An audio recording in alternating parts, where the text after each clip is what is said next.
مين قالك ان لازم يبقى عندك 3 4 بيضات عشان تعملي كيك حلو؟ لا خالص، النهارده هعمل معاكي كيكه التايجر ببيضتين بس، وبطريقه سهله وبسيطه. بس هحط معلقه كده من مكون جديد ضفته على الكيك بصراحه يا جماعه، ولقيت طعمه حلو جدا. قلت لازم اقول لكم عليه عشان تجربوه في الكيك بتاعكم، هيعجبكم قوي طعمه.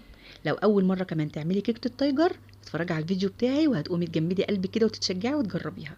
بس تعالي سمي بالله ونصلي على الرسول عليه الصلاه والسلام ونبدا مع بعض خطوه بخطوه. نخلت كوبايتين من الدقيق ممسوحين، وضفت عليهم كيس من البيكنج باودر وربع معلقه من الملح ومعلقه بقى من الكاستر. ضيفوه بقى على الكيك ومش هتندموا. قلبت المكونات الجافه على بعض وسبتها على جنب.